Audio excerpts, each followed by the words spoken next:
মহামণি দাতার শিরোমণি, অক্রোধ পরমানন্দ পতিতের বন্ধু, পতিত উদ্ধারণ পতিত পাবন, শ্রী ছিল নিতাই চাঁদের মহন কম্পায়, শ্রী শ্রী গান্ধার্বিকা গিরিধারীর অহেতুকী করুণায় এই ভগবতীয় ভক্তিময় আনন্দময় কল্যাণময় ভগবত নিকেতনে হরিকথার প্রারম্ভে অস্মদীয় পরমারাধ্য জীবন সর্বস্ব জীবনধন প্রাতঃস্মরণীয় পরমবন্দনীয় শ্রী শিল গুরু মহারাজের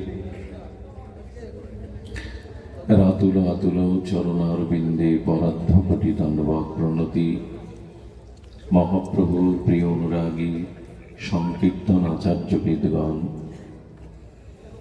পরম বৈষ্ণবজন, সাধুজন, মহন্তজন, সুধীজন, শ্রদ্ধাশীলা ধর্মশীলা কল্যাণিয়া ভগবতী অংশ সম্ভূতা মাতৃগণ, সকল ভক্তচরণে সশ্রদ্ধ দণ্ডবৎ প্রণতি। শরীর বাক মন ভিজৎ কর্ম প্রারভতে নর, ন্যায্যং বা বিপরীতং বা পঞ্চৈত তস্য হেতবে। স্বয়ং ভগবান এই অলৌকিক চিন্ময় বাণীতে অষ্টাদশ অধ্যায় মোক্ষযোগে পঞ্চদশ অধ্যায়ে তিনি বলছেন, মানুষের এই শরীর মন এবং বাক্য,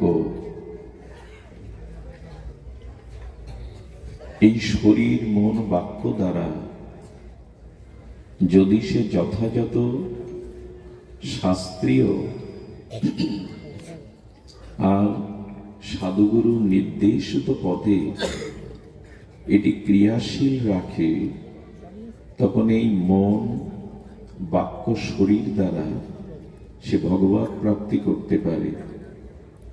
আর যদি অকার্যচিত অর্থাৎ শাস্ত্র এবং সাধু বর্জিত, যদি সে শরীর মন এবং বাক্য শাস্ত্র বর্জিত জীবন চর্চার পথে পরিচালনা করে, তবে এই তিনটি দ্বারাই তার পতন হয়, স্খলন হয়, নরকগামী হয়।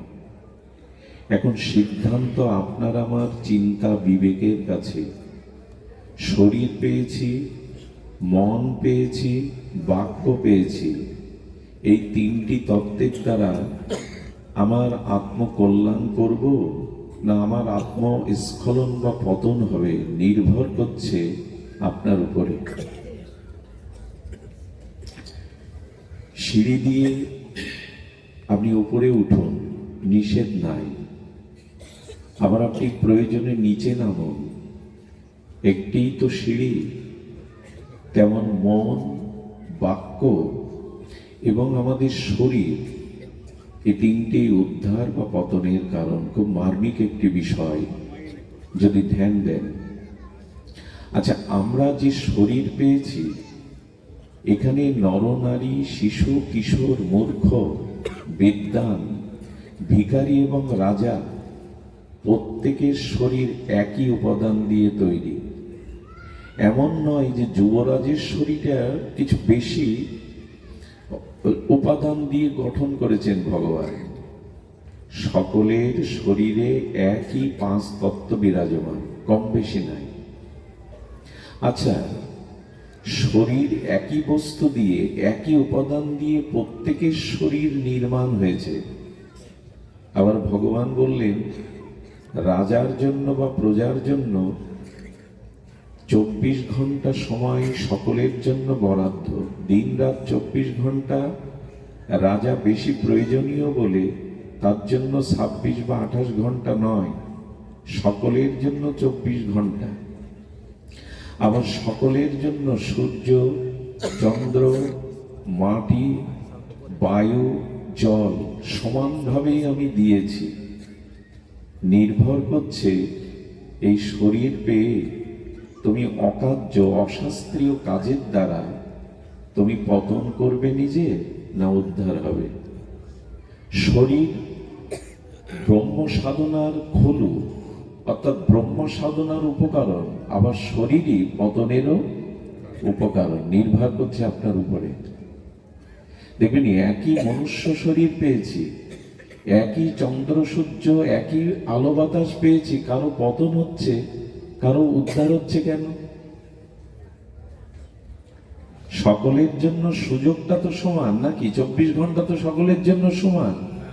গীতা আপনার জন্য আমার জন্য না, এমন কি? সকলের জন্য সব ব্যবস্থা যদি সমান হয়, কেউ উদ্ধার হচ্ছে, কারো পতন হচ্ছে কেন? এর কারণ এই শরীর, বাক্য এবং মন আমরা অশাস্ত্রীয় কাজে যদি নিয়োগ করি, তাহলে এর দ্বারাই আমাদের পতন হবে। আর যদি শাস্ত্রীয় বা গুরু আনুগত্য নিয়ে, সাধু আনুগত্য নিয়ে এই তিনটে ক্রিয়া পরিচালনা করি, তবে আপনি দেবতাদেরও ঊর্ধ্বে উঠতে পারবেন। নির্ভর করছে আপনার চিন্তা চেতনা মনের উপরে। শরীরটাকে কাজে লাগান। এখন তো গৃহে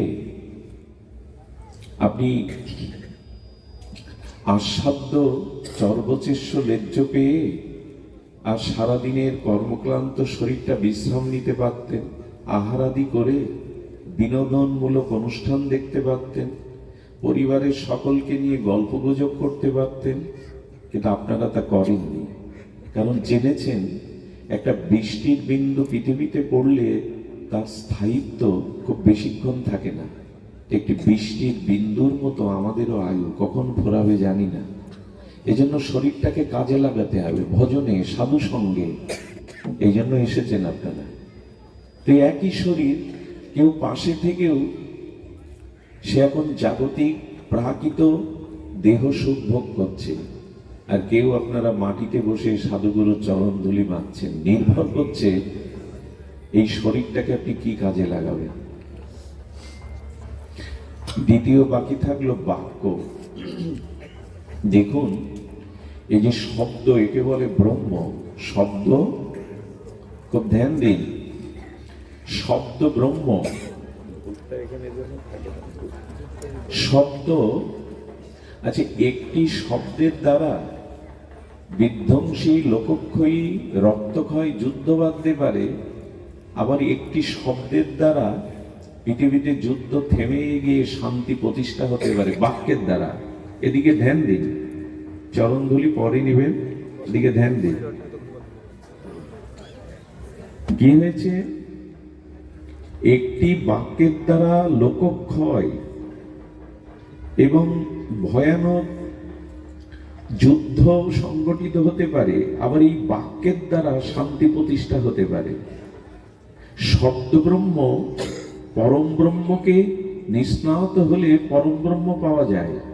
আবার এই শব্দ দ্বারা যদি অশাস্ত্রীয় শব্দ আপনি প্রয়োগ করেন, তাহলে এই শব্দের দ্বারাই আপনার অধঃপতন নিশ্চিত হতে পারে। কেমন জানেন? কুরুক্ষেত্রের এত বড় ভয়ানক লোকক্ষয়, রক্তের বন্যা বয়ে গিয়েছিল শুধু একটা শব্দের কারণে। এই জন্য মুখের বাক্যগুলো খুব হিসাব করে প্রয়োগ করতে হবে।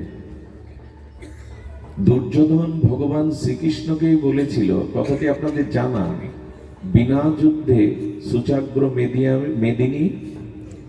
এই কথাটাই কুরুক্ষেত্রের যুদ্ধ বাঁধিয়ে দিল। শ্রীকৃষ্ণ সন্ধি বা শান্তির প্রস্তাব নিয়ে গিয়েছিলেন, কিন্তু বলেছিল বিনা যুদ্ধে আমি ছুঁচের অগ্রে মেদিনী মানে মাটি। ভগবান কৃষ্ণ বললেন, গ্যাংগ্রিন আঙুলে হলে অপারেশন করতে হবে, তাহলে পুরো শরীর নষ্ট হয়ে যাবে।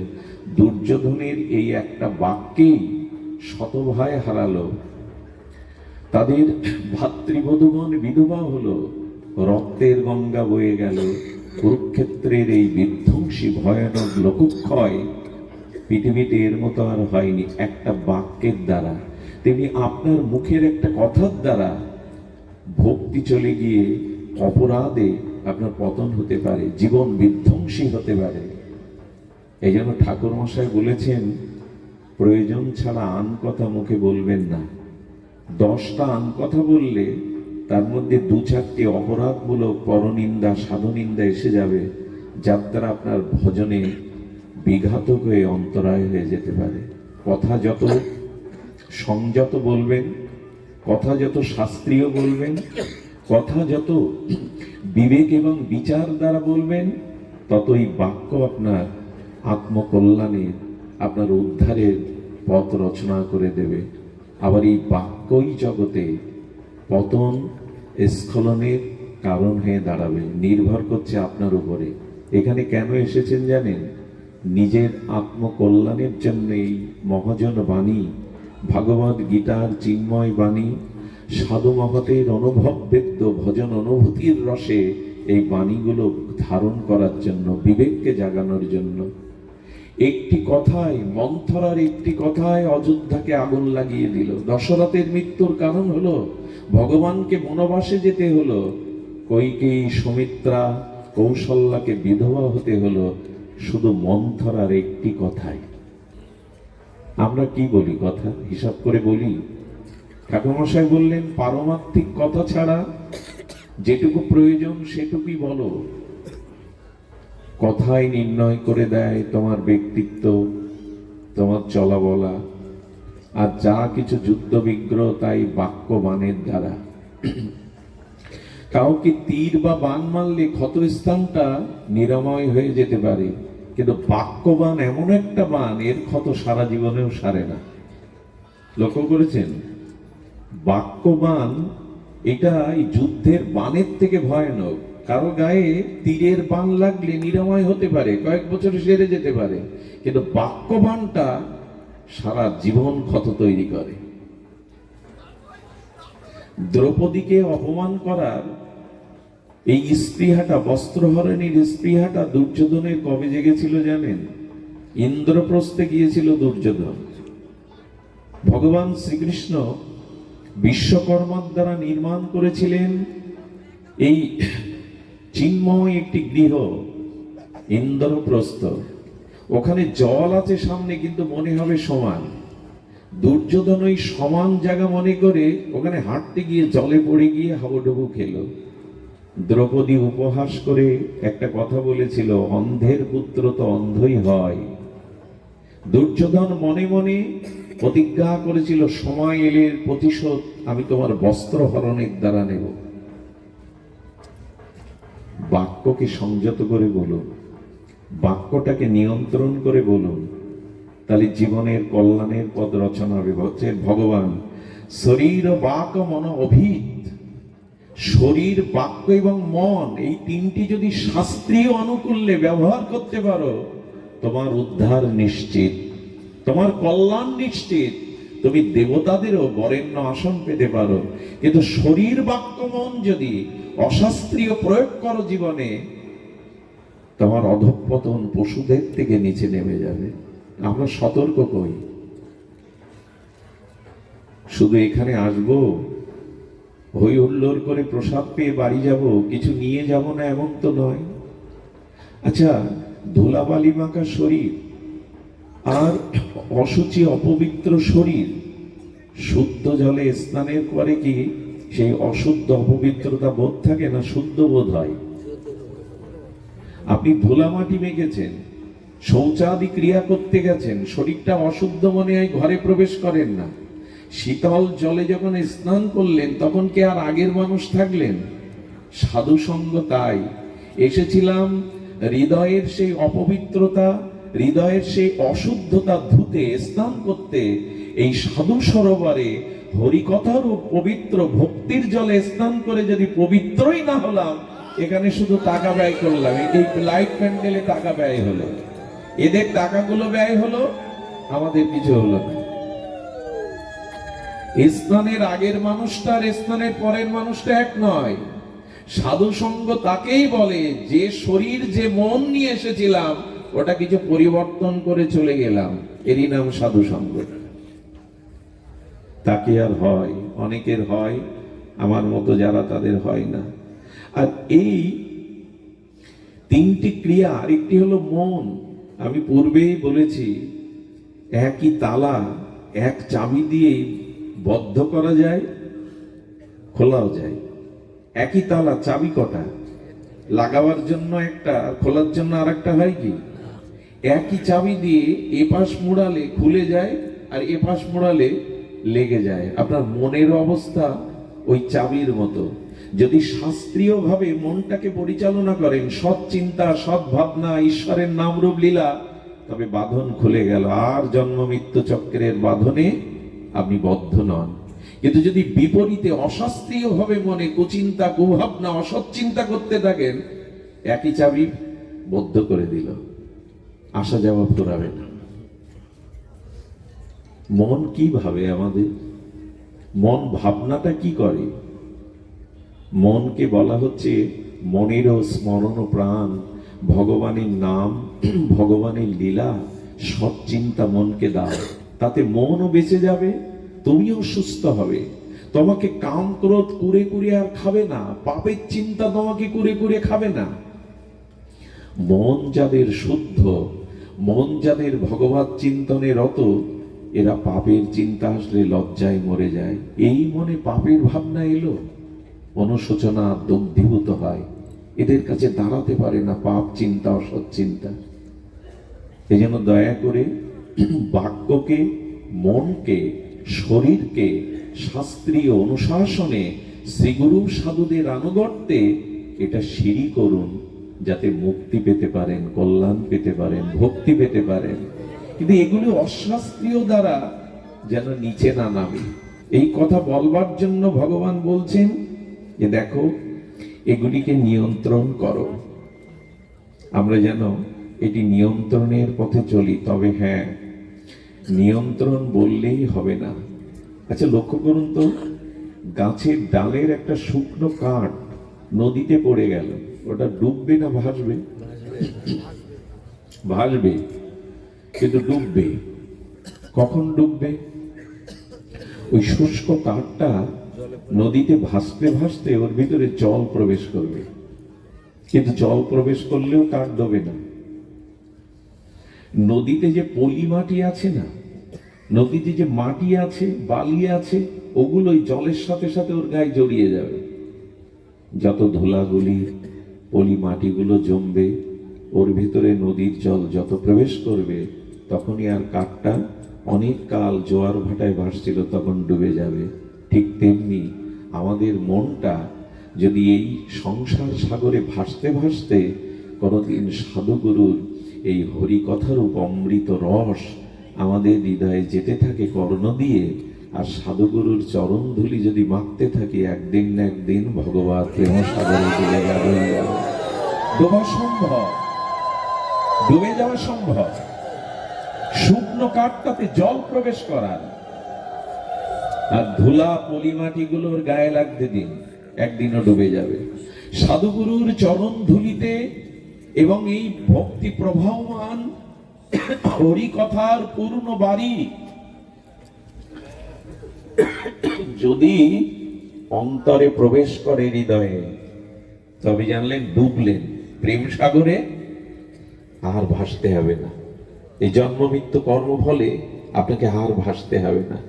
কিন্তু যদি জল মানে ভক্তির, আমি গতকাল বলছিলাম এই প্রসঙ্গটি, যেখানে ভাগবত পাঠ হয় ওখানে গঙ্গা, সরস্বতী, নর্মদা, কাবেরী, কৃষ্ণবেন্না, এসব পবিত্র নদীগুলো আসে। বলবেন আমাদের পাগল পেয়েছো? নদী আসলে এখানে তো আমরা বসতে পারতাম না। বলে নদীর দুটি রূপ, যেমন জল বরফ হয়ে যায়, জলের কি আকার আছে? চার কোনা, এর বরফের রং বা আকার আছে। আবার বরফটা গলে গেলে জল হয়। যেমন গঙ্গার একটা দেবী মূর্তি আছে, আর গঙ্গার বিগলিত রসধারা হলো এই গঙ্গা। বুঝতে পারছেন? গঙ্গার একটি মূর্তি আছে, দেবী মূর্তি। যেমন বরফ হয়ে গেল, জলটা একটা মূর্তি নিল, আবার গলে গেলে জল হয়ে গেল। যেমন রাধাকুণ্ড, শ্রী শ্রী রাধাকুণ্ড, রাধারানী, রাধারানীর রস বিগলিত রসধারা হলো রাধাকুণ্ড। আর রাধারানীর একটা প্রেমময় মূর্তি আছে। ওরা মূর্তি ধরে এখানে আছে, গঙ্গা, যমুনা, কাবেরী, কৃষ্ণবেন্না। আসে কেন? ভাগবতে এরা আসে কেন? আসে কেন জানেন? আসে আমাদের পবিত্র করতে না, ওরা নিজে পবিত্র হতে। ওরা নিজে পবিত্র হতে আসে। বলো, গঙ্গা পবিত্র হতে আসে, আমরাই তো গঙ্গায় যাই পবিত্র হতে, পাপ পাপ ধুয়ে আসতে। বলে, যে পাপগুলো আমার মতো ব্যক্তি গঙ্গায় ধুয়ে আসে, ওই পাপকে বিনষ্ট করার জন্য গঙ্গা হরিকাথাতে এসে বসে। এই জন্য এখানে এই মনকে, এখানে এই যে বারবার আহা হরি বল, এই যে শব্দগুলো বলছেন, এই যে নাম চলছে, এখানে নাম বলছেন, শব্দের সাথে সাথে মন আর শরীর এখন ভজনে কাজে লাগছে। এর দ্বারাই কেবল আত্মকল্যাণ হতে পারে। গঙ্গা যমুনাও তাদের কাছে রেখে হওয়া পাপ মলিনতা দূরের জন্য ভাগবতে এসে বসে। আমাদের সেই রুচি হয় না তো, শ্রদ্ধার সহিত ভাগবত নিতে হবে, না হলে হবে না। তবে একটা জিনিস বলি, 20 গ্রাম লোহাকে ভাসাতে পারবেন না। 10-20 গ্রাম 1 কেজি লোহা জলে বা নদীতে সাগরে দিলে ডুবে যাবে, কিন্তু ওই লোহাটা যদি একটু বড় কড়াই করে পাত্র করে ছেড়ে দেন, কড়াই, লোহাটা গলিয়ে ছাঁচে গলিয়ে কড়াই করে ছেড়ে দিন, একই তো লোহা, ডোবে না, ভাসে। আমি বলতে চেয়েছিলাম, বাক্যের দ্বারা, মনের দ্বারা এবং শরীরের দ্বারা যদি পাত্র হতে পারেন, তখন এই সংসার আপনাকে ডোবাবে না, ভাসাবে। ওকে ভাসতে পারবে না। লোহা ডুবে যায়, কিন্তু লোহাকে ছাঁচে ফেলে কড়াই তৈরি করে ছেড়ে দিই। কড়া আছে না, রন্ধনের যে কড়া, ওটা দিলে ভাসবে। নিজেকে পাত্র করুন। দেখুন, এই জ্ঞান, এই প্রেম ভক্তি নেওয়ার জন্য পাত্র হতে হবে আগে। কেমন জানেন? বৃষ্টির বিন্দু জলধারা হয়ে পড়ছে, সেই বৃষ্টির ফোঁটাটা, বৃষ্টির জলধারাটা কোনো মলিন মাটির ওপরে, দূষিত নর্দমার উপরে পড়লো, বৃষ্টির জল কি শুদ্ধ দেখাবে বা থাকবে? থাকবে কি? কিন্তু সরোবরে পদ্ম পাতার উপরে যদি বৃষ্টির জলবিন্দু পড়ে, কি হয়? জল যতটা শুদ্ধ, তার থেকে মুক্তার মতো চকমক করে। অথচ একই জল পাশে যদি কোনো মাটিতে পড়ে, দূষিত জলে পড়ে, ওটার পবিত্রতা থাকবে না। এটা বৃষ্টির জলের পক্ষপাতিত্ব নয়, পাত্রের পক্ষপাতিত্ব। সেই মন, বাক্য, শরীর পাত্র করেছি তো, যে এখানে এই ভগবানের বাণীগুলো হীরার মতো জল জল করবে। এজন্য পাত্র হতে হবে। 100 মণ লোহা ভেসে যেতে পারে যদি কাঠের সাথে নৌকা করে ছেড়ে দেন, তখন আর লোহা ডুববে না। তা যারা সাধু সঙ্গ, ভগবানের নাম রূপ লীলার সাথে যুক্ত হয়েছে, তারা ডুববে না, বরঞ্চ ওই লোহা তখন ওপারে নিয়ে যাবে। ও তো ভাসবে আর আপনাকেও ভাসিয়ে ওপারে নিয়ে যাবে। এই জন্য প্রয়োজন হলো আপনাকে তৈরি হতে হবে, পাত্র হতে হবে।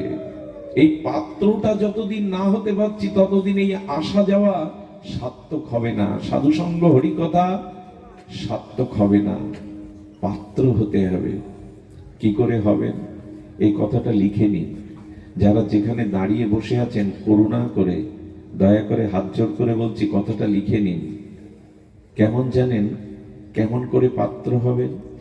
আমি বহু আগেও কথাটা বলেছি। এক রিক্সাওয়ালা না, এক সৌম্য সুদর্শন এক মহাপুরুষকে প্রশ্ন করছে, আপনি তো মহাপুরুষ, পৃথিবীতে সব থেকে বড় কি? মহাপুরুষ উত্তর দিচ্ছেন, তোমার প্রশ্নের মধ্যেই ওই বড়টা আছে, পৃথিবী সব থেকে বড়। আমাদের সামনে সব থেকে বড় কি? পৃথিবীটাই তো। তখন রিক্সাওয়ালা আবার প্রশ্ন করছেন, পৃথিবীর থেকে বড় কিছু আছে কি? বলে, হ্যাঁ আছে। বলে, কে? বলে, পৃথিবীকে যে ধারণ করেছে সে পৃথিবীর থেকে বড়। বলে, পৃথিবীকে কে ধারণ করেছে? বলো, চতুর্ভুজের মূল সংকর্ষণ অংশের অংশ কলা, কলাংশ, অংশাশু অনন্ত শেষ নাগ পৃথিবীকে ধারণ করে আছে। বেদে কি বলছেন ভাগবতে? অনন্ত নাগ পৃথিবীটাকে, তো যে যাকে ধারণ করে সেই তো বড়। তো পৃথিবীকে ধারণ করে আছে অনন্ত শেষ নাগ। আবার রিকশাওয়ালার প্রশ্ন, শেষ নাগের থেকে কেউ বড় আছে? বলো আছে। শেষ নাগকে যে ধারণ করেছে সেই বড়, যে যাকে ধারণ করে। বলে শেষ নাগকে কে ধারণ করেছেন? বলে ভগবান ঝুটঝুটি শঙ্কর। ভগবানের শিবের গলায় শেষ নাগ ধারণ হয়ে আছে। বলে শিব বড়। বলে ভগবান শিবের থেকে কে বড়? বলে শিব ঠাকুরকে যে ধারণ করে আছে। শিব ঠাকুরকে কে ধারণ করেছে? শুনুন, একবার লঙ্কেশ ত্রিলোক বিজয়ী দেবতাদের ত্রাস দশানন রাবণ গেল কৈলাসে। গিয়ে দেখছে ভগবান শঙ্করকে প্রণামের জন্য যোগী ঋষি মুনি ধ্যানীরা দাঁড়িয়ে লাইন দিয়ে। কিছু মানুষের অভিমান আছে, অহংকার আছে, আমি বড়, আমি লাইনে দাঁড়িয়ে প্রণাম করব গুরুদেবকে। ও করেছে কি, রাবণ কৈলাস সহ হাত করে উঁচু করে ধরেছে, কৈলাস সহ। শিব ঠাকুর দুলছে, হাতে তুললে কি হবে? কৈলাসটা টালমাটাল অবস্থা। মা পার্বতীকে বলছে কৈলাসে তো ভূমিকম্প হওয়ার কথা না। বলে ভূমিকম্প হয়নি, আর আপনার এক চেলা প্রণাম না করতে পেরে লাইনে দাঁড়িয়ে এসে কৈলাসকেই তুলে ধরেছে হাতের উপরে। রাবণ এত শক্তিশালী ছিল। আর রাবণকে ডেকে ভগবান শিব বললেন, তোমাকে আর আসতে হবে না প্রণাম করতে, প্রণাম নিতে আমি তোমার লঙ্কায় যাব প্রতিদিন। এবার প্রতিদিন ভূমিকম্প আর তুলে ধরবে। বলছে রাবণের থেকে বড় কে? রিকশাওয়ালার আবার প্রশ্ন, রাবণের থেকে কে বড়? বলল রাবণকে যে বিনাশ করেছে সেই রামই বড়, ভগবানই বড়। এবার রিকশাওয়ালার চোখ বড় বড় হয়ে গেছে, ভগবানের থেকে বড় কি কিছু আছে? সাধু মৃদু হেসে বললেন, ভগবানকে যে ধারণ করেছে সে ভগবানের থেকেও বড়।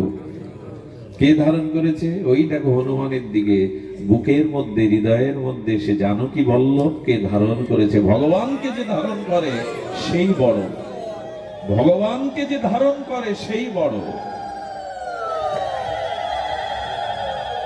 রিকশালা অবাক হয়ে বলছে, ও তাহলে ভগবানের থেকে ভক্ত বড় হলো? তাই তো শাস্ত্র বলে হৃদয়ে তো ভক্তই ভগবানকে ধারণ করে রাখে। এখন আপনাদের ওই যে কথাটা লিখে নিতে বলছি সেই কথাটা হলো এই, একবার রামদাস বাবাজি মহারাজ কীর্তন করছিলেন বাঁকুড়াতে। রামদাস বাবাজি মহারাজের কীর্তন যারা শুনেছে তাদের প্রেম হয়ে গেছে, ভক্তির গঙ্গা বয়ে যেত। তো রামদাস বাবাজি মহারাজের কীর্তনের পরে কীর্তন শুনতে আমন্ত্রিত হয়ে এসেছিলেন ব্রহ্মজ্ঞ ঋষি, কে জানেন? জয়দয়াল গোয়েন্দাকা, গীতা প্রেজের সত্ত্বাধিকারী ছিলেন এই ব্রহ্মজ্ঞ লীন মহাপুরুষ। বাবাজি মহারাজকে বলছেন, এটা প্রশ্ন করছেন, कैसे झूठ मिलेगा প্রেম। হিন্দুস্তানি তো বলছেন, খুব তাড়াতাড়ি প্রেম ভক্তি কি করে মেলে বলো। প্রশ্নটা আবার বলি, ঝুট कैसे প্রেম মিলেগা। ঝুট মানে খুব দ্রুত, প্রেম ভক্তি কি করে মেলে বলো। রামদাস বাবাজি মহারাজ উত্তর দিচ্ছেন, আহা কি মর্মস্পর্শী উত্তর। উনি বললেন, আপনি গীতাশ্রয়ী, গীতায় আপনার প্রাণ, উপনিষদ বেদ ভাগবত আপনার প্রাণ, তবে গীতার বাণী জীবনে চরিতার্থ করে ভগবান পাওয়া যাবে তা বিলম্ব হবে, ঝট করে পাওয়া যাবে না। ওই জন্য তো প্রশ্ন করছি, খুব তাড়াতাড়ি কি করে প্রেম ভক্তি পাওয়া যাবে। বাবাজি মহারাজ চোখ বন্ধ করলেন, হৃদয়ের অনুভূতিটা জাগিয়ে বললেন, যে পেয়েছে তাকে ধরলেই তাড়াতাড়ি পাওয়া যাবে, যে তাকে পেয়েছে তাকে ধরো। আহা কি বিস্ময়কর কথা। বৈষ্ণব বন্দনায় দাদারিরা কি কীর্তন করেন, কৃষ্ণ সে তোমার, তুমি দিতে পারো, তোমারও শকতি আছে। কৃষ্ণ কার? কৃষ্ণ বৈষ্ণবের, ভক্তের। এগুলো কৃষ্ণ সে তোমার, তুমি দিলে দিতে পারো, তোমারও শকতি। যেটাকে পেয়েছে তাকে ধরুন, দ্রুত পেয়ে যাবেন, বিলম্ব হবে না। যার কাছে যা আছে সে তাই দিতে পারে, যার কাছে নেই সে কি করে দেবে আপনাকে। যে হৃদয়ে ভগবানকে ধারণ করেছে সেই ভক্তের চরণ ধরুন, ভক্তকে আঁকড়ে ধরুন, উনি আপনাকে দিতে পারে। প্রধানমন্ত্রীর একান্ত সচিব যিনি, তার সাথে যদি পরিচয় থাকে, আত্মীয়তা থাকে, প্রধানমন্ত্রীর সাথে দেখা করা খুব কঠিন হবে না। তেমনি ভগবানের একান্ত প্রিয় ভক্তকে ধরুন, খুব দ্রুত ভগবান পাওয়ার এই হলো উপায়। এটাই হলো উপায়। কারণ ভগবান কি বলেছেন জানেন? ভগবান বলছেন অহং ভক্ত পরাধীন অস্বতন্ত্র ইব দ্বিজ। আরে ভগবান অজিত, তাকে কেউ জিততে পারে না, ভগবানকে কেউ পরাস্ত করতে পারে না, কিন্তু সেই ভগবান পরাধীন শুধু ভক্তের কাছে। অহং ভক্ত পরাধীন অস্বতন্ত্র ইব দ্বিজ। আমি স্বতন্ত্র কিন্তু পরতন্ত্র ভক্তের কাছে। ভক্তের কাছে আমি স্বাধীন নই, পরাধীন। কে বলছেন? স্বয়ং ভগবান। আরো কি বলছেন জানেন? বলছেন সাধু বিগ্রস্ত হৃদয় ভক্ত ভজ জনক্রিয়া। ভগবান এও বলে দিয়েছেন আমার মন আমাতে নাই, সাধুকে দিয়ে দিয়েছে, আমি মালা বদল করে নিয়েছি। সাধুর মনটা আমি নিয়েছি আর আমার মনটা সাধুকে দিয়েছি। তাহলে সাধুর কাছে কার মন আছে? একটু কথা বলুন, কার মন আছে? বিনিময় হয়ে গেছে, মালা বদল হয়ে গেছে। সাধুকে ধরলেই ভগবানের মন পাওয়া যায়। এই জন্য যে পেয়েছে তাকে ধরো, দ্রুত পেয়ে যাবে তাকে, দ্রুত পেয়ে যাবে তাকে। জয় রাধে। কেটে গেল নাকি? জয় শ্রী রাধে। কণ্ঠ তো ছিল না, কথা বলতে পারছিলাম না। দেখো কোথায় আরেকটু সামান্য ভলিউম বাড়িয়ে দাও। ভাগবতে কণ্ঠ যে কোথা থেকে আসে জানি না, কণ্ঠের যা দুরবস্থা। এই জন্য বলছেন সাধু বিগ্রস্ত হৃদয়ে ভক্তই ভক্ত জনপ্রিয়। সুধীজন, এই জন্য ভক্ত দিতে পারে ভক্তি, ভগবান না। আচ্ছা, একটু ধ্যান দিন তো, ভগবানকে যতটা সম্মান করেন ভক্তকে করেন তো? আমরা কত বিচিত্র চরিত্র, সামনে প্রশংসা করি, অন্তরালে তার দোষ ধরি, নিন্দা করি। এতে কি আর ভক্ত কৃপা হয়? এতে কি আর বলে ভক্ত তো জানতে পারলো না আমি তার নিন্দা করলাম? বলে ওটা ভক্ত জানতে পারেনি, ভক্তের হৃদয়ে যে ভগবান আছে উনি সব জানতা, উনি জেনে বসে আছেন। যে এই ব্যক্তিটি ভক্ত নিন্দা করছে, একে কৃপা ভগবান কোনো কালেও করবে না। শুনুন, কাটা ফোটে যদি পাই, আর যদি আপনি কাটা যদি পায়ে ফোটে না, কাটা যদি পায়ে ফোটে, আপনি মাথায় ছুঁচ দিয়ে খুঁড়লে কাটা পাবেন? বের করতে পারবেন? অপরাধ যদি ভক্তের চরণে হয়, কোটিকাল গোবিন্দ চরণ ধরেও আপনি মুক্তি পাবেন না। আপনাদের মনে আছে দুর্বাসাকে গোবিন্দ কি বলেছিলেন? তুমি ব্রহ্মালোকে, শিবলোকে, বৈকুণ্ঠ লোকে দৌড়ে বেড়াচ্ছ, ওই দৌড়ে বেড়াচ্ছ আমার সুদর্শন চক্রের জন্য। বলো সুদর্শন চক্র তো আপনার, আপনি রক্ষা করুন। আমিও তো মুনি ঋষি, দুর্বাসা আমি সাধারণ না। বললেন আমি ভক্তের অধীন, তুমি মুনি বটে, কিন্তু আমার ভক্তের মহিমা সবার উপরে। সুদর্শন আমার হলেও আমার কথা এখন শুনবে না। কাটা ফুটেছে পায়ে, আঘাত লেগেছে পায়ে, আচ্ছা মালিশটা লাগাতে হবে কি মাথায়? ভক্ত চরণে অপরাধ হয়েছে, ভগবান বলছেন আমার কাছে কিছু করার নেই, যেখানে আঘাত পেয়ে দিয়েছো ওইখানে যাও, ওইখানে পড়ো। ভগবান বলছেন এই কথা। এই জন্য আড়ালে কোনো ভক্তের নিন্দা করবেন না। এটা অন্তত ভক্ত তো ক্ষমাশীল, মনে রাখে না। জলে দাগ কাটার মতো সাধু, ভগবান গণনা করে রাখে, ভগবান গণনা করে রাখে, ভগবান ক্ষমা করে না।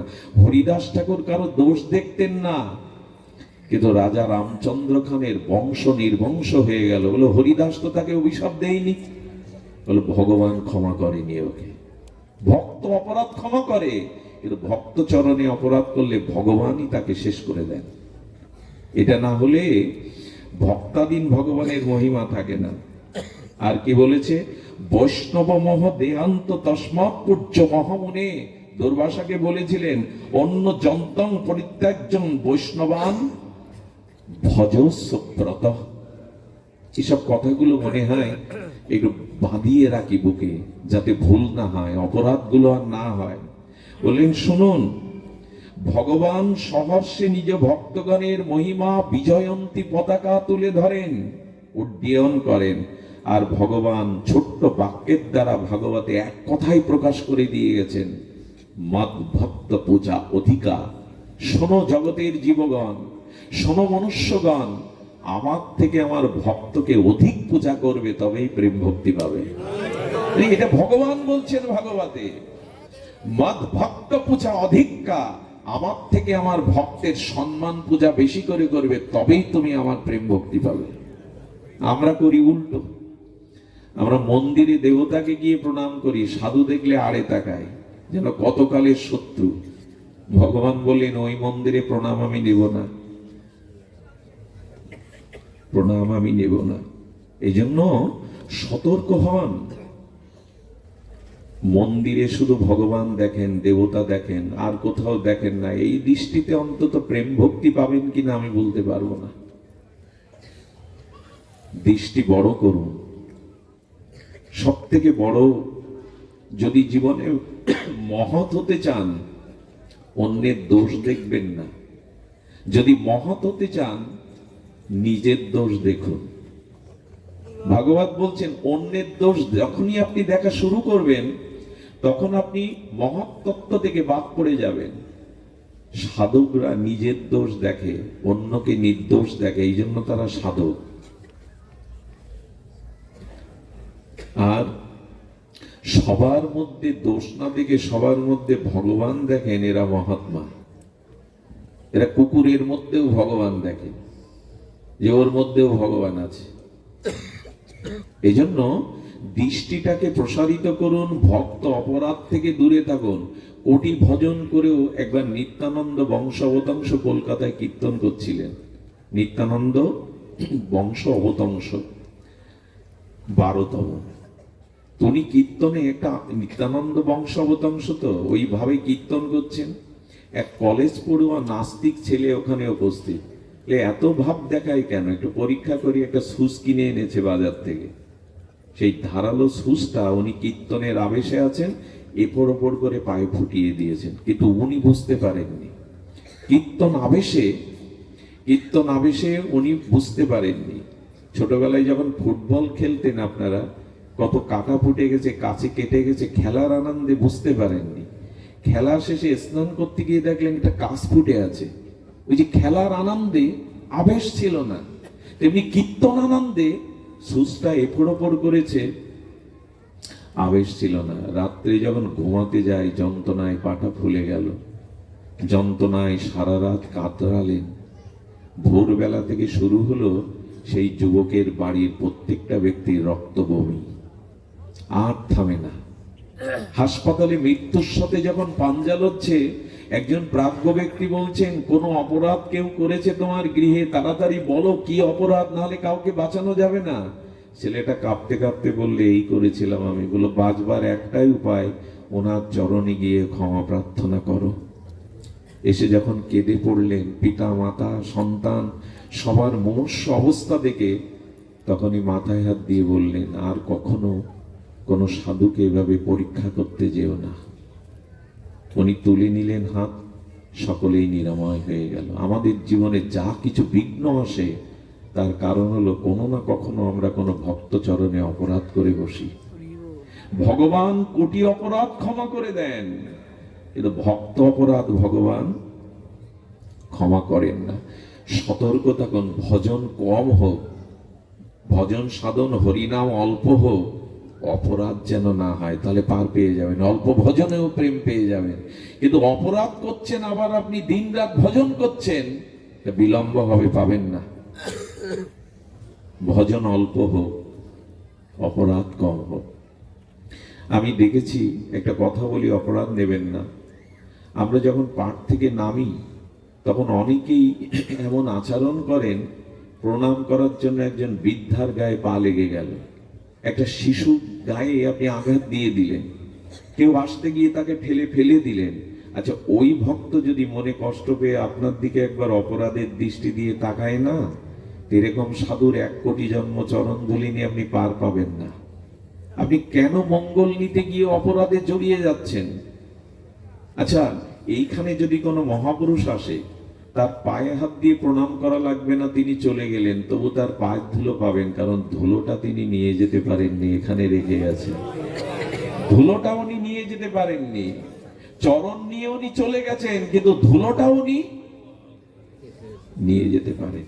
বৃন্দাবনের থেকে ভগবান নিত্য লীলায়, অপ্রকট লীলায় চলে গেছেন, কিন্তু বৃন্দাবনের ধুলি গোবিন্দ সাথে নিয়ে যাননি। সব থেকে মহাত্মারা কি করে জানেন? সাধু চলে গেলে ওই যাওয়ার পথের দিকে তাকিয়ে থাকে, যেখানে যেখানে সে চরণ রেখেছিল ওই ধুলিটা নিয়ে মাথায় মাখে। একজনকে গা দিয়ে, আঘাত দিয়ে, একজন বৃদ্ধাকে কষ্ট দিয়ে আপনি চরণ ধুলি নেওয়ার জন্য ব্যস্ত হয়ে গেলেন, এতে যে অপরাধ হলো তাতে এক প্রণামে কাজ হবে না।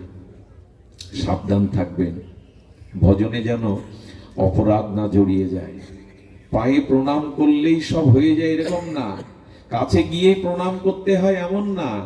সকালবেলা উঠে শুদ্ধ বৈষ্ণবকে স্মরণ করে প্রণাম করলেও তার আশীর্বাদটা আপনার কাছে চলে আসে স্মরণে। এই জন্য প্রণামের এটা বিধি নয়। প্রণামের বিধি হলো যথাযথ রূপে যদি আমরা শ্রদ্ধাটা রাখতে পারি, ওই ধুলার মধ্যেই সব পাওয়া যাবে। সুধীজন, আপনাদের একটি ভক্ত লীলা বলেই আজকের পাঠ বিশ্রাম রাখবো। ভাগবতের সময় বড় দ্রুত চলে যায়, তবু আপনাদের কাছে অনুরোধ করব লীলাটি খুব ধ্যান দিয়ে শ্রবণের জন্য। আমাদের নববিধা ভক্তি, তাই না? ভক্তি কয় প্রকার বলেছেন ভাগবতে? নববিধা। শ্রবণ, কীর্তন, স্মরণ, বন্ধন, অর্চন, পাদসেবন, দাস্য, সখ্য, আত্ম নিবেদন। এই নববিধা ভক্তির আবার এক এক ভজনাঙ্গকে ভজন করে তারা ভগবানের পরম প্রেমময় ভক্ত হয়েছেন। যেমন শ্রবণে পরীক্ষিত মহারাজ, কীর্তনে সুখদেব ভগবান আছে না, পদসেবায় লক্ষ্মী দেবী, আত্মসমর্পণে বলি ভগবান, চরণে আত্মসমর্পণের জন্য বলি রাজা, এই তো। আর সখ্য রসের মধ্যে অর্জুন। এইভাবে আছে না, নববিধা ভক্তির এক একজন মহাজন আছে। জয় রাধে বাবা, মহাজন আছে। ধ্যান দিয়ে শোনো, এসছেন যখন কষ্ট করে জেগে থেকে শোনো। তো এই মহাজনের মধ্যে আজ আমি সর্ব অন্তিম স্তর যেটা আত্মসমর্পণ, এটা না হলে তো ভগবান পাওয়া যাবে না, সঁপে দিতে হবে। দেখুন, সব থেকে বড় কথা, ভগবান কাউকে দুঃখ দেন না। ভগবান কাউকে দুঃখ দেন না এই কারণে, ভগবান দুঃখ কি বস্তু তা জানে না। ভালো করে ধ্যান দিন। একদিন অন্ধকার ব্রহ্মার কাছে গিয়ে বললেন, এই জগৎ সৃষ্টি করেছে কে? ব্রহ্মা বলছে, ভগবানের শক্তিতে আমি করেছি। বলে, আপনি যদি সৃষ্টি করেন, অন্ধকার এবং আলোয় দুটো সৃষ্টিকার। বললো, আমার। বলে, তাহলে সূর্য আমার প্রতি এত হিংসা করে কেন? বলে, সূর্য উঠলে আমাকে তাড়িয়ে দেয় কেন? অন্ধকার বলছে, আপনি যদি আমায় সৃষ্টি করেন তো সূর্য এত হিংসা আমার সাথে করে কেন? সূর্য উঠলে আমাকে তাড়িয়ে দেয়, অন্ধকার থাকে কি? ব্রহ্মা তখন বলছেন, আমি সূর্যকে জিজ্ঞাসা করব তোমার এই প্রশ্নটা, যে তোমার সাথে ওর শত্রুতা কি? সূর্য নারায়ণ, আচ্ছা অন্ধকারের সাথে আপনার শত্রুতা কি? আপনি ওকে তাড়িয়ে দেন কেন সব সময়? সূর্য নারায়ণ হেসে বলছেন, অন্ধকার কে? আমি তো তাকে চিনি না, কোনোদিন দেখিও নি। কথাটা সত্য বলছেন, কারণ সূর্য কখনো অন্ধকার দেখে না, সূর্যে কখনো অন্ধকার পৌঁছাতে পারে না। তেমনি সচ্চিদ আনন্দময় ভগবান থেকে কারো দুঃখ আসে না, উনি দুঃখ কাউকে দেন না। এখন প্রশ্ন হলো, তাহলে আমাদের জীবনে দুঃখ কেন এলো? আমরা তো ভগবানের অংশ, কথা বোঝা যায়? আমরা ভগবানের মাময়ী বংশ জীবলোকে। একবার একটা বাচ্চাকে কোলে নিয়ে বাবা মেলাতে গেছে। মেলায় দেখবেন চিনির ঢালাই করা মিষ্টি পুতুল পাওয়া যায়, হাত পা আছে না এরকম ঢালাই করা ছাঁচের পুতুল। মেয়েটা বলছে, পুতুল কিনবো, পুতুল কিনবো। পুতুল কেনার পরে বলছে, বাবা এর হাত আছে, পা আছে, এর মিষ্টতা কোথায়? আমি চুষবো তো, কোথায় চুষলে মিষ্টতা পাবো? বলে, বোকা মেয়ে কোথাকার, ও সবটাই মিষ্টি, যেখানেই চোষণ করবি সেখানেই মিষ্টি পাবি। তো ভগবান আনন্দময়, তার থেকে আমরা এসেছি, তার অংশ আমরা, অমৃতের পুত্র। আমাদের এত জরাব্যাধি দুঃখ কেন? উনি তো কাউকে দুঃখ দেন না, সূর্য তো কাউকে অন্ধকার দেয় না। এই প্রশ্নের উত্তর আচার্যরা দিয়েছেন মাত্র দুটি কথায়, খুব মার্মিক কথা। এই দুঃখটা প্রবেশ করে যে দুঃখের দুয়ারটা খুলে দিয়েছে আপনি আমি, সেই দুয়ারটা কি জানেন? আচ্ছা, গাড়িতে যদি কেউ ওঠে সে গাড়ি হয়ে যায় না মানুষ থাকে? কথা বলুন, মানুষ থাকে তো। যে কাপড় পরে সে কি কাপড় হয়ে যায় না কাপড় কাপড় থাকে, শরীর শরীর থাকে? তেমনি সিন্ধুকের মধ্যে যে সোনাদানা থাকে, সোনাদানা কি বলে এগুলি আমার? সিন্ধুক দাবি করে যে তুমি আমার মধ্যে আছো তাই তুমি আমার। সিন্ধুক বলে সোনাদানা তুমি আমার না, যে মালিক রেখেছে তার। এই দেহের মধ্যে আত্মা আছে, ভগবানের সচ্চিদানন্দ চিৎকন অংশ। আমাদের দুঃখ প্রবেশের দ্বার খুলে দিয়েছি দুটো অক্ষরে, মম, এই দেহ আমি। এই কথাটি ছোট, কিন্তু এই কথাটা বুঝতে পারলে আপনি এক লাফে ভগবানের দ্বারে চলে যাবেন। দুঃখ আপনাকে আর জড়াবেদি স্পর্শ করবে না। দুঃখ ঢুকেছে যারা মনে করে এই দেহ আমি। আমি দেহ নই। আমি গাড়িতে উঠলে গাড়ি হয়ে যায় না, আমি বাড়িতে বাস করলে আমি বাড়ি হয়ে যাই না, আমি আমিই থাকি। আমি কাপড় বদলালেও আমি বদলাই না, আমি আমিই থাকি। সিন্ধুকে সোনাদানা থাকলে সিন্ধুক দাবি করতে পারেনি এটা আমার, ওটা মালিকের। তেমনি আত্মা আমার ভেতরে আছে, আমি ওই চিৎকন অজর অমর সৎসত সনাতন আত্মা। আমি দেহ নই। এই আমি যে দেহ না, এই বদলেই দুঃখের শেষ। আত্মাতে জরাব্যাধি নেই, যার জন্মই নেই তার মৃত্যু হবে কি করে? আত্মাতে জরাব্যাধি নেই, জন্ম মৃত্যু অভিশাপ নেই, আছে এই দেহের। কারণ আমি আমাকে এই দেহ মনে করেছে, আমি দেহ নই। এই কথাটাই তো গীতায় বারবার বোঝাচ্ছেন, তুমি দেহ নই। এই জন্য মো আর মো একসাথে করলে কি হয়? মম।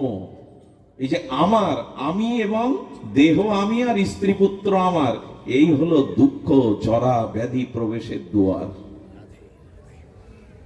একবার যদি বলতে পারেন আমি দেহ নই, স্ত্রী পুত্র আমার নই, সব ভগবানের, মুখে না প্রাণ থেকে যদি সিদ্ধান্ত নিয়ে বলতে পারেন, আপনাকে আর এই মরজগতে আসতে হবে না, চিন্ময় ভগবত ধামে স্বরূপে ফিরে যেতে পারবেন, আর আপনার মৃত্যু নেই। রামকৃষ্ণদেব পরমহংসদেব কি বলেছেন জানেন? কোমরের মাটি যখন কাদা থাকে তখন তাকে ভাঙাও যায়, গড়তে গিয়ে বেঁকে গেল, আবার ভেঙে আবার গড়া যায়। কিন্তু ওটা চাকে পোড়ানোর পরে যখন ঘট বা কলসি হয় তখন ভেঙে আর গড়া যায় না। যখন একবার ভগবানের হয়ে যাবেন তখন আর জন্ম মৃত্যু ভাঙা গড়া আপনার জীবনে থাকবে। সব অভিশাপের কারণে এই দেহ আমি, আর এই দেহ ভোগের জন্যই পাপ অপরাধ গুলো ঢুকে যায়। কথাগুলো ক্ষুদ্র, এদের গভীরতা অনেক বেশি।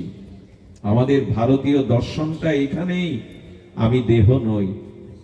এই জন্য দুটি জিনিসের প্রতি আমাদের আসক্তি। কয়টা জিনিসের প্রতি? দুটি। একটা হলো শরীর আর একটা হলো সম্পদ। ভগবানে আত্মসমর্পণ করেছিলেন কে? কে করেছিলেন? বলি মহারাজ। আসুন তার দিব্য চরিত্র কথা সামান্য, খুব অদ্ভুত এই চরিত্র কথা। বলি মহারাজ আত্মসমর্পণ করেছিলেন। আর আত্মসমর্পণ মানে দেহ সম্পদকে চিরতরে নিঃস্বার্থভাবে ভগবানকে অর্পণ করার নামই হলো আত্ম। আমি তোমার হলাম, এই ভগবান তোমার চরণে সব দিলাম, অথচ মনে লুকিয়ে থাকলো আমার আমার, এটা আত্মসমর্পণ নয়। আত্মসমর্পণ তাকে কাকে বলে? আমাদের কাছে সব থেকে প্রিয় দুটি জিনিস, শরীর আর সম্পদ। দেখবেন মানুষ শরীরের থেকে মাঝে মাঝে সম্পদকে বেশি ভালোবাসে। কিরকম ভালোবাসে জানেন? ডাকাত এলো তো টাকা পয়সা দিতে চায় না, ছুরির সামনে মরে, কিন্তু টাকাটা অর্থাৎ সম্পদ তার দেহ থেকে, প্রাণের থেকে সে বেশি ভালোবেসেছে। লক্ষ্য করবেন, এই শরীর এবং সম্পদ যদি চিরতরে ভগবানের চরণে কেউ চিরদিনের মতো সমর্পণ করতে পারে, এরই নামই হলো আত্মসমর্পণ। এটা করেছিলেন কে? বলি মহারাজ। এর ইতিহাস বড়, এই লীলা বড় অপূর্ব, চিন্ময়, আস্বাদনের। এটি দিতে পেরেছিলেন। আসলে আমরা ফুল বাতাসা দেই, ঠাকুরের সামনে 500 টাকার সন্দেশ কিনে নিয়ে যাই, বড় একটা মালা কিনে নিয়ে যাই, বড় জোর অর্থবিত্ত ফুল বাতাসা মালা চন্দন ধূপ দীপ ভগবানকে দেই, কিন্তু নিজের শরীরকে আর নিজের সম্পদকে যেদিন চিরতরে তার চরণে দিতে পারবে, এরই নাম হবে। আর ভগবান ওটাই চাইছেন, তুমি সবটা দাও, আমার হিসাব পরিষ্কার, আমিও সব তোমায় দিয়ে দেবো। ভগবান অঙ্কে খুব কাঁচা। ভগবান অঙ্ক শুধু ওইটুকু বোঝেন, আমাকে 16 আনা দিলে আমি তোমাকে 16 আনা দিয়ে দেব। বক্স তো সমস্যা হবেই। গান বাজনায় বক্স এত ভালো থাকে, গানের কনসার্টে পদাবলী কীর্তনে জুড়ি নেই বক্সের। সারা জায়গায় এই ভাগবতে গিয়েই সমস্যা। আসলে ভাগবতের মূল্যায়ন কম হয়। 1 ঘন্টা আগে পদাবলী কীর্তনের এসে মাইক ঠিক করে, এই সাউন্ড এই করো। আমি তো সব বুঝিও না, কি বলবো ওদের। ভাগবতে এত অনীহা কেন বুঝি না। যেখানে ভাগবত দেবেন অন্তত শব্দযন্ত্র যে বোঝে তাকে বসাবেন। গানের কনসার্টে সে শব্দের জুড়ি নেই। লতা মঙ্গেশকরের কুমার শানুর কণ্ঠ হো গেলে মনে হয় লতা গাইছে। কণ্ঠের এত জাদু শব্দযন্ত্রের, ভাগবতেই শুধু সমস্যা। ধ্যান দিন, আমরা বলছিলাম এই সবটুকু নিজের জন্য কিছু রাখলেন তো। আমি দৃষ্টান্তে কিন্তু বলি, আমি যদি কীর্তনিয়া দাদাকে খালি গায়ে আলিঙ্গন করি, ওনার অঙ্গের সাথে আমার অঙ্গের একটা জায়গা মিশবে না। যদি উপনয়ন থাকে আমার গলায়, ওই সুতোর জায়গাটা বাদ পড়ে যাবে। ভগবান বললেন, আমার হিসাব পরিষ্কার, 16 আনা আমায় দাও, 16 আনা আমি তোমায় দিয়ে দেবো। এর বেশি অঙ্ক আমি বুঝি না। আর একটা জিনিস বলি, কথাটা লিখে নিন। এতবার বলি লিখে নিন কেন জানেন? যাতে মনে থেকে যায়। অপমান করা কথাটা তো 5 বছর 10 বছর মনে থাকে, এই কথা কেন থাকবে না? আমি যদি কাউকে দাঁড় করিয়ে কটূক্তি করি, অপমান করি, এটা সে 5 বছরেও ভুলবে না, সারা জীবনেও ভুলবে না। এ কথা কেন ভুলবেন? কৃষ্ণ ব্রজবাসীদের ঘরে মৃত্তিকার ভাণ্ডে নবনীত ননি খেত, খাওয়ার জন্যই তোরা গুছিয়ে রাখতো, কিন্তু খাওয়ার পর পাত্রগুলো ভেঙে ফেলতো। যে পাত্রে গোবিন্দ ননি নবনীত ক্ষীর পেত, ওই পাত্রগুলো ভেঙে তুই আসতো। ব্রজবাসী মায়েরা নন্দ মন্দিরে গিয়ে কৃষ্ণ জননী যশোদাকে বলল, যশোদা নালিশ আছে। বলো, নালিশ তো প্রতিদিন করো। বলে, আজকে নূতন নালিশ নিয়ে এসছি। আরে গোপাল আমাদের ঘরে না গেলে আমাদের আনন্দ হয় না। ওই তো খাবে নবনীত, ওর জন্যই তো সাজিয়ে রাখি। ওর কাছে প্রশ্ন করো তো, ওই ভাণ্ডগুলো ভেঙে তুই আসে কেন খেয়ে? আমরা তো অন্য কাজে লাগাতে পারতাম, ওই পাত্রগুলো তো অন্য কাজে লাগাতে পারতাম। কৃষ্ণ ভয়ে ভয়ে শাড়ির আঁচলে মুখ লুকাচ্ছে। নালিশ করতে এসছে তো। ব্রজমায়েরা বিদায় নেওয়ার পরে যশোদা মা বললেন, কানাই, কৃষ্ণ, আচ্ছা ওদের পাত্রে নবনীত ক্ষীর নবনীত পেয়ে আসিস, ভাঙিস কেন? শুনুন, প্রাণ ভরে শুনুন, উৎকর্ণ হয়ে শুনুন। বলেন, মা, যে পাত্র একবার আমার সেবার জন্য ব্যবহার হয়, যে পাত্র একবার আমার সেবায় কাজে লাগে, ওই পাত্র যাতে আর কোনো বিষয়ী ভোগের কাজে না লাগে, তাই আমি ভেঙে ধুয়ে আসি। জয় রাধে। যে পাত্র একবার আমার সেবায় নিবেদন হয়, ওই পাত্র আর কোনো বিষয়ই যাতে ভোগ না করে, এই জন্য ওটা ভেঙে ধুয়ে আসি। এই জন্য শ্রী গুরুদেব যে পাত্রে পায়, ওই পাত্রটা আমরা অন্যকে, ভগবানের থালায় যেটা প্রসাদ দেয়, ওটা আপনাকে আমাকে দেবে? যে পাত্র, বলতে চেয়েছি, যে শরীরটা ভগবানকে একবার দিয়েছি, সেই শরীর জন্য আর বিষয় ভোগে কাজে না লাগে, উচ্ছিষ্ট হয়ে যাবে। আর ভগবান ওই পাত্রে, ঠাকুর ঘরের থালাটা অন্যকে দেন কি খেতে? যে মন ভগবানকে দিয়েছেন, সেই মন আবার কামনা বাসনায় বিষয়ের উচ্ছিষ্ট করতে দিলে ভগবান আর নেবে তাতে? খুব মার্মিক কথা। যে শরীরটা গুরুদেবের চরণে দিয়ে দিয়েছেন, সমর্পণ করেছেন, তাতে আর বিষয়ের ভোগ তুলবেন না। সুধীজন, ভগবান বামন রূপ ধরলেন। ব্রহ্মচারী তেজপুঞ্জ জ্যোতির্ময় দেহ বামন রূপ ধরলেন। কোথায় যাচ্ছেন জানেন? বলি মহারাজের যজ্ঞে। খুব ধ্যান দিতে হবে, খুব অপূর্ব এই ভক্ত লীলাগাথা। যজ্ঞ সম্ভবত পবিত্র জায়গায় ছাড়া যজ্ঞ হয় না। যজ্ঞ কোথায় জানেন? শ্রী নর্মদা একটা পবিত্র কূলে। দেখুন, মাটির কিছু গুণ আছে। আমি গতদিন মনে হয় বলেছিলাম পতিত ভূমি আর অপতিত ভূমি। পতিত ভূমি মানে, পতিত মানে যে মাটিটা শুদ্ধ নয়, পতিত মানে অপবিত্র আর পবিত্র। একবার পঞ্চ পাণ্ডবকে নিয়ে কুন্তী দেবী বনবাসে ছিলেন 12 বছর। একটি জায়গা দিয়ে যেতে যেতে কুন্তী দেবী দাঁড়িয়ে পড়লেন। যুধিষ্ঠির পেছনে তাকিয়ে দেখে মা দাঁড়িয়ে, মাকে ডাকছেন, মা চলে এসো।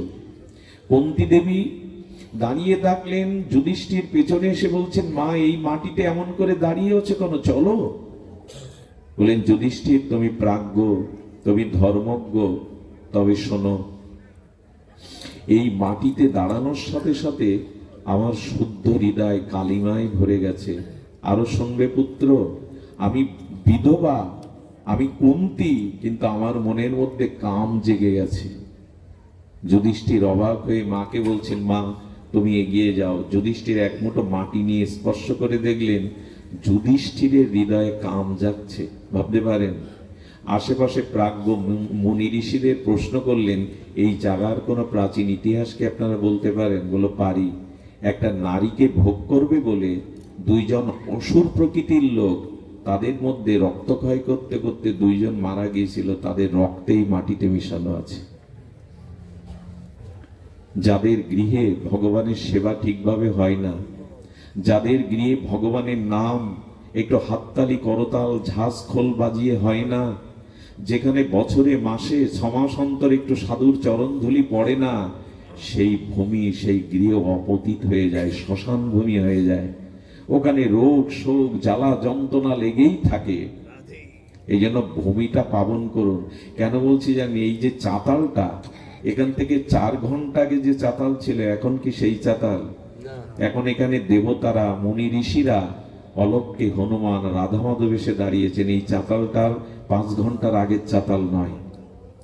আপনাদের চরণ ধুলিতে হরিকথা হরি নামে এটা এখন পাবন ভূমি হয়ে গেছে। যেখানে ভগবানের নাম হয়, সাধুগুরুর চরণ ধুলি পড়ে, সেই ভূমিটা অপবিত্র থাকে না, পবিত্র ভূমিতে রূপান্তরিত হয়। আমরা ঘরে সাধু ডাকি তো, আমরা খুব ডাকি, জামাই আদর বুঝি, আত্মীয় স্বজনের আদর বুঝি, তা বুঝুন, ক্ষতি নেই। কিন্তু জামাই আদরের সাথে সাথে বৈষ্ণব আদরটাও করুন, নালে ওই ভূমি অপতিত হয়ে যাবে। ভিক্ষা করে হলেও একবার গুরুদেবকে গৃহে আনবেন, দুমুঠো অন্ন বৈষ্ণবদের সাধুদের সজ্জনকে দিবেন, সেই ভূমি পবিত্র হয়ে যায়। যেখানে সাধু প্রবেশ করে সেখানে দেবতারা পুষ্পবৃষ্টি করতে শুরু করে। সুধীজন, এই কথা এই কারণে বলছি যে কুন্তীর মতো মাতাশ্রীর হৃদয়েও কামনা জেগে গেল শুধু অপতিত ভূমির দোষের কারণে। শুনুন, তবে যজ্ঞ করতে গেলে পবিত্র ভূমি লাগে। শ্রী নর্মদার তীরে এই যজ্ঞ করছেন বলি মহারাজ। সেই যজ্ঞে যাওয়ার জন্য ভগবান বামন আর ছোট ছোট চরণ, কি তেজপুঞ্জ দিব্য দেহ চলেছেন। কিন্তু শ্রী নর্মদার ওপারে যজ্ঞ, ভগবান এপারে আছে। ভগবান পার হতে পারে না, কিন্তু ভগবানের একটি লীলার সাথে 5-7টা লীলা জড়িত। এমন যেমন 3 নন 5 নন, তো ভগবান এক লীলা করতে গিয়ে 5-7টা লীলা করে বসেন। এক লীলায় কার্য করেন প্রভু 5-7। চৈতন্য চরিতামৃতে বলছেন প্রভু এক লীলাতে 5-7টা লীলা করে বসেন। যেমন অনেকগুলো ফুল দিয়ে মালা হয়েছে, একই সুতাতেই তো এক লীলাতে ভগবান অনেকগুলো লীলা করেন। এক ব্রাহ্মণ পুত পবিত্র যাজ্ঞিক ব্রাহ্মণে স্নান করছিল। উনি দেখলি এরকম কারো রূপ হয়? এই যে বামন অবতার ধরেছে না ভগবান, কোটি সূর্য প্রভা জ্যোতি, ইনি নিশ্চয়ই কোনো অসাধারণ কেউ। ভগবান কি করছেন জানেন? বামনদেব একবার শ্রী নর্মদার জলে প্রবেশ করছেন, আবার উঠে আসছেন। এভাবে যখন বারবার করছেন, তখন ব্রাহ্মণ বলছেন, কে আপনি? জ্যোতির্ময় পুরুষ, আপনি কেন আপনি কেন নর্মদার মা নর্দমার ভেতরে যাচ্ছেন আর আসছেন? বললেন পার হয়ে ওপারে যাব বলে। তো বলে যেতে পারছেন না? বলে নর্মদার স্রোত বড় প্রবল, আমি একটু নেমে দেখলাম ওই স্রোতে আমি ভেসে যাব। ভগবান কি ভেসে যায়? দেখুন লীলাটা কি। বলছেন আমি যেতে পারছি না। তো বলেন আচ্ছা আপনি? বলেন আমি 100 রকমের সাঁতার জানি, আমি বসেও ওপারে যেতে পারি, হেঁটেও যেতে পারি। যাজ্ঞিক ব্রাহ্মণ তো, অনেক অলৌকিক শক্তির অধিকারী। ভগবান আসলে ওকে কৃপা করবে বলে বলছে তাহলে আপনি আমাকে পার করুন। বলে আমি আপনাকে পার করব, কিন্তু আপনি কোথায় যেতে চান? নর্মদা মায়ের ওপারে বলবেন তো। বললেন বলি মহারাজ যজ্ঞ করছেন, আমি সেই যজ্ঞ দান গ্রহণের জন্য যাচ্ছি। তখন বলছে ও, বলি মহারাজ তো দাতা শিরোমণি। উনি তখন মনে মনে ফোন দিয়ে এঁটেছেন, আমি আপনাকে পার করে দিতে পারি একটি সত্য, বলি মহারাজ দাতা শিরোমণি, আপনাকে যা দান দেবেন তার অর্ধেক আমার। ভগবান হাসতেন মনে মনে। বলে ঠিক আছে, যা দান পাবো আপনাকে অর্ধেক দেব। বলে তাহলে চিন্তা নেই, কাঁধে উঠুন। বটু ভগবান, বামন ভগবান তাকে কাঁধে নিয়েছে। কাঁধে নিয়ে বলছে দুই পাটা ঘাড়ের দুই দিক দিয়ে দিয়ে দেন। যখন সেই মা নর্মদার প্রবল স্রোতে প্রবেশ করেছে, উনি হেঁটে হেঁটেই যাচ্ছেন। এটা কিন্তু সাধুরা পারে, হেঁটে হেঁটে যাচ্ছেন। তখন ওই স্রোতে ওনার চরণটা বারবার বেঁধে যাচ্ছে। উনি চরণ দুটা সমান করে দিয়েছেন, সমান্তরাল স্ট্রেট করে দিয়েছেন। যেই ফিরাতে গেছেন, এই ব্রাহ্মণ তো যাজ্ঞিক শাস্ত্রীয় ব্রাহ্মণ, দেখছে ওনার চরণে 19টা দিব্য চিহ্ন। আমি এক সাধুকে প্রশ্ন করেছিলাম, এখন তো প্রায় সব ভগবান সেজে বসে, সত্য যুগের ভগবান নারায়ণ, ত্রেতাতে দেখলাম রঘুপতি রামচন্দ্র, দাপারে কৃষ্ণ, এখন কলিত যেই একটু মন্ত্র দেয়, যেই একটু কে যেন আমার একটা ছবি, মানে আপনাদের মায়ের এবং আমার একটা ছবি পদ্ম ফুলের উপরে দিয়েছে। আমি এই নেট বুঝি না, আমি একটা নাম্বার সেভ করতে পারি না। অনুরোধ করবে এইসবে কেউ দিবেন না, এতে বাবাজিরা, বৃন্দাবনবাসী বৈষ্ণবরা কষ্ট পায়। বা বিল্লমঙ্গল বা গুরুদেবের কৃপায় দুটো কথা বলতে শিখে পদ্মের পাতার উপরে বসতে শিখেছ। কি বলবো বলুন তো, তাদের খুব কষ্ট হয়। এগুলো করবেন না। আমরা কোনো মানুষকে হঠাৎ ভগবান বানিয়ে বসি, হাতে চক্র দিই, পদ্ম ফুলের উপরে দাঁড়িয়ে তাকে ভগবান বানিয়ে ফেলি। খবরদার। আমি সাধুকে প্রশ্ন করেছিলাম, হ্যাঁ মহাপুরুষ হন আপনি, আপনি মহাপুরুষ হন, ভক্ত হন, ভগবান হতে যাবেন না। আমি সাধুকে প্রশ্ন করেছিলাম, কলিতে তো সকলেই আমরা ভগবান সাজতে ভালোবাসি, ভগবান হতে ভালোবাসি, ভগবান কাকে বলবো? এক কথায় উত্তর দিলেন, যার চরণে দিব্য 19টা চিহ্ন আছে তিনি ছাড়া অন্য কেউ ভগবান নন। এই এক কথায় উত্তর। ভগবান চেনা যায় চরণে।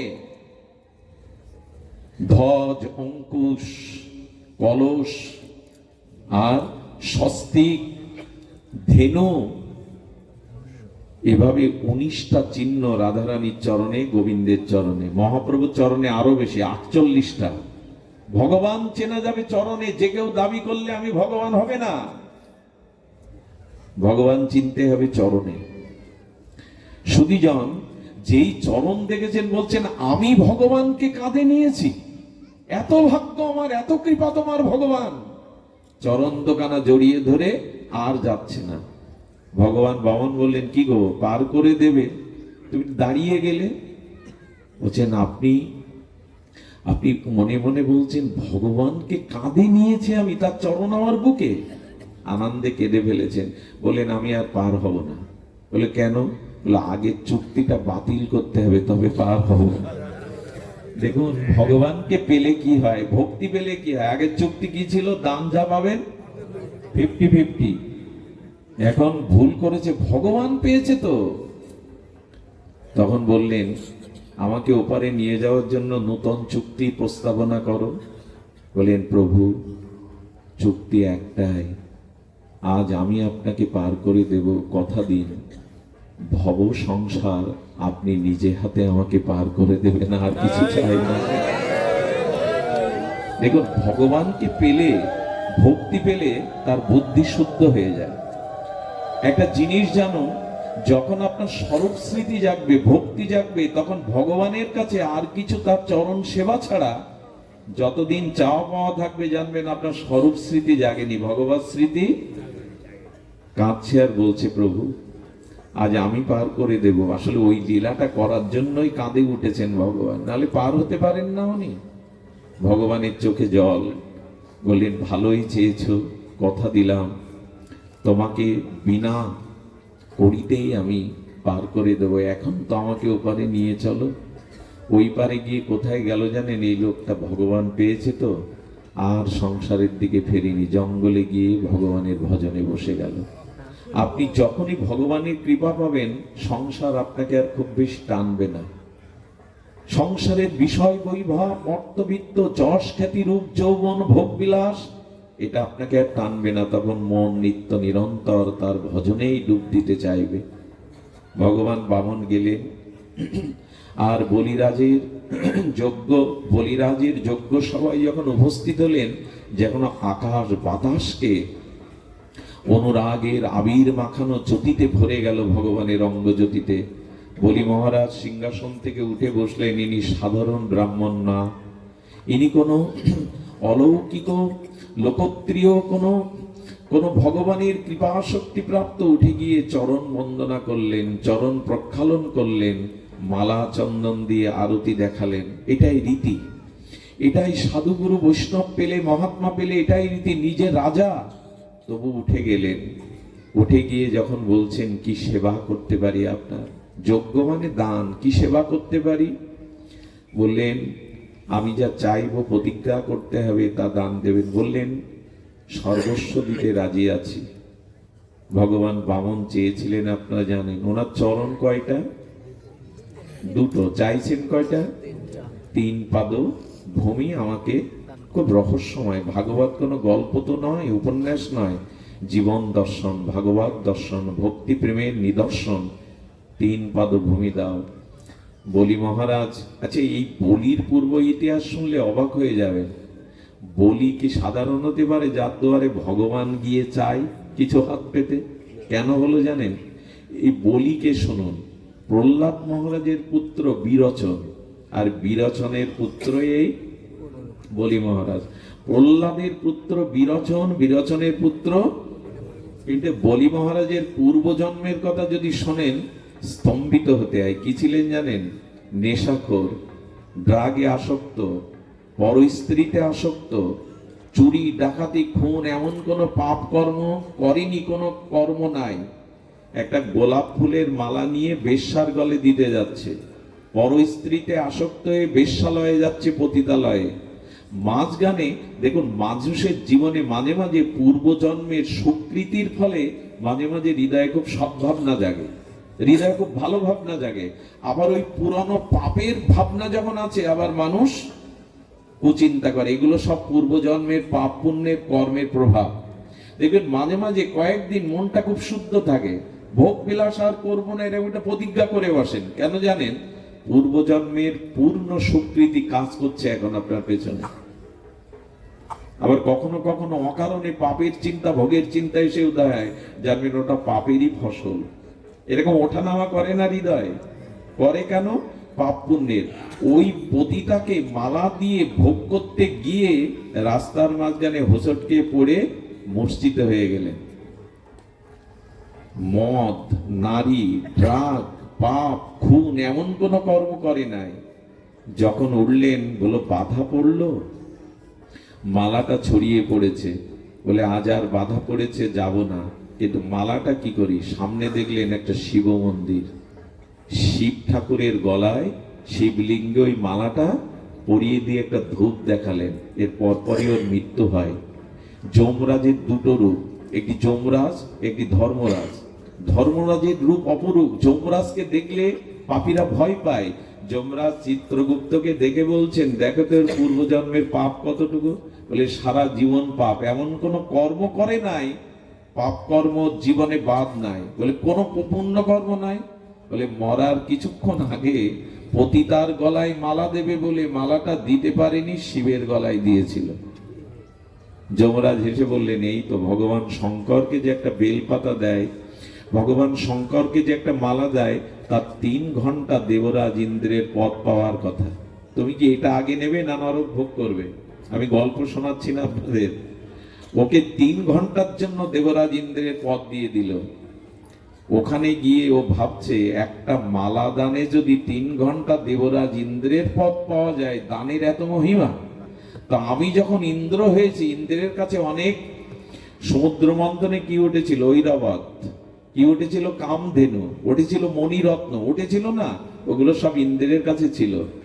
সঙ্গে সঙ্গে অগস্ত্য ঋষিকে ডেকে বললেন, এক মালা দানে যদি আমার 3 ঘন্টা দেবরাজ ইন্দ্রের পদ প্রাপ্ত হয়, যা আছে সব দান করে দেব 3 ঘন্টার মধ্যে। দানের অনেক মহিমা আছে। সৎপাত্রে যদি দান করতে পারেন, দানের থেকে বড় ধর্ম কলিতে আর অন্য নাই। কারণ সত্য আমাদের মাঝে নাই, তপস্যা না, একমাত্র দানটাই আছে। তবে সৎপাত্রে যদি দান করতে পারেন, সে দানের মহিমা বড় বিরল। দান ছাড়া কলিতে খুব বেশি অন্য ধর্ম ক্রিয়া, হরিনাম এবং দান, তবে সৎপাত্রে দিতে হবে। কি করেছেন উনি? সঙ্গে সঙ্গে অগস্ত্য ঋষিকে দিয়ে ঐরাবত দিয়ে দিয়েছেন, কামধেনু বশিষ্ঠকে দিয়েছেন, সব ঋষিদেরকে, মণিমুক্তা কৈবল্য ঋষিকে দিয়েছেন, সবাইকে 3 ঘন্টা দান করেছেন। এই দানের ফলে ঋষিমুনির আশীর্বাদে বলল, এর জন্মের পরে আপ্ত পাপ ভোগ করতে হবে না, তুমি বলি রাজা হয়ে জগতে আবির্ভূত হবে। এই দানের কারণে, দানের কারণে বলি রাজা হয়েছিলেন। প্রহ্লাদের বংশে সহজে কেউ আসে? আপনি এখন ধন, ঐশ্বর্য, বিত্ত বৈভব পেয়েছেন কেন জানেন? কাউকে দিয়েছিলেন তাই পেয়েছেন। আচ্ছা, দ্রৌপদীর বস্ত্রহরণে গোবিন্দ বস্ত্র রূপে তার লজ্জা নিবারণ করলো। আজকে যখন কোনো মেয়ে অপমানিত হয়, লাঞ্ছিত হয়, তার বস্ত্র গোবিন্দ দেয় না কেন? পক্ষপাতিত্ব করে কি ভগবান? আমার কথা কি বোঝা যায়? দ্রৌপদী ডাকলো, তার বস্ত্র রূপে গোবিন্দ তার লজ্জা নিবা। আজ কোন মেয়েরা যখন ভগবানকে ডাকে, সর্বস্ব কেড়ে নেয় যখন, গোবিন্দ তাকে রক্ষা করে না কেন? কারণ একটাই, দ্রৌপদী ভোরবেলা স্নান করতে গিয়ে দেখে এক জটাজুটো সাধু সন্ন্যাসী তপস্যা করতে করতে শীতের দিনে স্রোতে তার পরনের বসন ভেসে গেছে। লজ্জায় সে তীরে উঠতে পারছে না, ওখানে বসে বসে কাঁপছে আর জপ করছে। দ্রৌপদী তার নূতন শাড়ির অর্ধেক ছিঁড়ে ভাসিয়ে দিয়েছিল লজ্জা নিবারণের জন্য। সাধু তাকিয়ে বলেছিল, মা, পৃথিবীর কারো সাধ্য নেই তোকে লজ্জা দেওয়ার, একদিন এই বস্ত্রের প্রতিদান তুই পাবি। এই জন্য তো ভগবান বস্ত্র রূপে গেলেন, না দিলে পাবেন কোথায়? সব থেকে বড় দান আজকে যিনি এই অনুষ্ঠান করছেন, সাধুগুরু বৈষ্ণব ডেকে মানুষের ভিতরে যদি আধ্যাত্মিক ভক্তির চেতনা দান করা যায়, এর থেকে বড় দান আর জগতে নেই। অন্য দান আবার ক্ষুধা লাগে, বস্ত্র ছিঁড়ে যায়, ঘর ভেঙে যায়, কিন্তু ধর্মদান করলে এই দান যুগ যুগান্তর তাকে মনুষ্যত্ব, ভক্তি, প্রেম এনে দেয়। এর থেকে বড় দান আর জগতে নাই। হরি কথা, হরিনাম দান। যারা এটি করে তারা অনন্ত সৌভাগ্যের অধিকারী হয়। এই ভাগবত চেতনা দান। এই জন্য বলি রাজা, এই বলি, আর ভগবান কি তার দুয়ারে এমনি এমনি দান নিতে যাবে? শুক্রাচার্য গুরুদেব বলছেন, বলি ভুল করছো, তোমার সামনে যে দাঁড়িয়ে আছে সে সাধারণ কেউ না, ভগবান বিষ্ণুই। বলেন, ভগবান যদি আমার দুয়ারে দাঁড়িয়ে থাকে, গুরুদেব আজ আপনার কথা আর আমি মানব না। চিন্তা করতে পারেন? বললেন, জীবন বাঁচানোর জন্য, জীবিকার জন্য, মেয়ের বিয়ের জন্য মিথ্যা কথা বলা যায়, প্রাণ বাঁচানোর জন্য তাতে দোষ না, এটা শুক্রাচার্যের নীতি। বলেন, গুরুদেব, ভগবানকে যদি কিছু দেব বলে থাকি, আজ আর আপনার কথা আমার কানে যাবে না। বলেন, তোমার শ্রীহীন হয়ে যাক। গুরুদেব অভিশাপ দিলেন, শ্রীহীন হয়েছিল কি বলি? ভগবানকে কিছু দিলে তার দ্বারা শ্রীহীন হয় না। 3 পাদ জায়গা যখন দেওয়ার পরে এক পায়ে সমগ্র ব্রহ্মাণ্ড নিয়ে নিলেন, আর এক পাদে সপ্ত স্তর নিয়ে দিলেন, ভূ ভুবা সমহ জনতব সত্য। ভগবান আরেকটি পা সৃষ্টি করলেন নাভি থেকে, বলেন আর একটা পায়ের জায়গা দাও। বলি মনে মনে বলছেন, আমি মনে করেছিলাম ছোট পা, এত অল্প চাইলেন কেন? একটা স্টেট নিয়ে দিন, একটা রাজ্য নিয়ে দিন। এখন দেখছি তোমার চরণের থেকে বড় আর জগতে কিছু নেই, কিন্তু আর কি দেব? বলি রাজার স্ত্রীও ছিলেন তেমন। উনি বললেন, আপনি এখনো বুঝতে পারছেন না ভগবান আপনাকে 3 পাদ জায়গা কেন চেয়েছেন? আরে বোকা, আপনার মাথাটাই তার চরণে দিয়ে দিন। আর জায়গা এর থেকে বড় জায়গা আর নাই, আপনার মাথাটাই দিয়ে দিন। এই হলো আত্মসমর্পণ, নিজেকে সম্পূর্ণরূপে তার চরণে দিয়ে দেওয়া। এই মাথায় পদ রাখলেন, আর কি বললেন জানেন? বলি তবে শোনো, সম্পদ যখন দিলে, শরীরটাও দিলে, একেই বলে আত্মসমর্পণ। আমি তোমাকে সুতল রাজ্য দিয়ে দিলাম। কি রাজ্য দিয়ে দিল?